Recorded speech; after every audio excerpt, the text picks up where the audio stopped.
guys, welcome back to my channel. மாங்கனி திருவிழா வந்து ஸ்டார்டிங் ஆகிடுச்சு. எல்லாருமே பர்ச்சேஸ் பண்ணலாம் போயிருப்பீங்க. நாங்களும் போயிட்டு இந்த செகண்ட் டைம் வந்து போயிருக்கோம். ஃபர்ஸ்ட் டைமே 10,000க்கு பர்ச்சேஸ் பண்ணியிருக்கோம். இந்த டைமும் வந்து 10,000க்கு பர்ச்சேஸ் பண்ணியிருக்கோம். இன்னொரு டைம் போவோம், அதுவும் 10,000 பர்ச்சேஸ் பண்ணியிருக்கோம். 30,000. ஓகே, இப்போ வந்து நான் வந்து எல்லாருக்குமே பிடிச்ச ஒரு ஸ்லைம் மாங்கனி திருவிழாவில் இருந்தது. ஸ்லைம் வந்து ஒர்த்தான ஸ்லைம் தான் வாங்கியிருக்கேன். வாங்க குள்ளே போகலாம். ஓகே, இப்போ இந்த பாக்ஸ்லேருந்து எடுத்து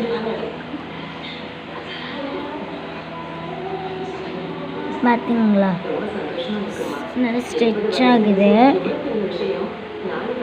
சூப்பராக இருக்குது,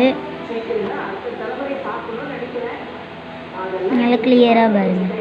நெக்ஸ்ட்டு வீடியோ வந்து இது கூட வந்து ஒரு ஜம்கீஸ் வந்து நம்ம மிக்ஸ் பண்ண போகிறோம். ஓகே, இந்த வீடியோ பிடிச்சிருந்ததுன்னா லைக் பண்ணுங்கள், ஷேர் பண்ணுங்கள், மறக்காமல் நம்ம சேனலை சப்ஸ்கிரைப்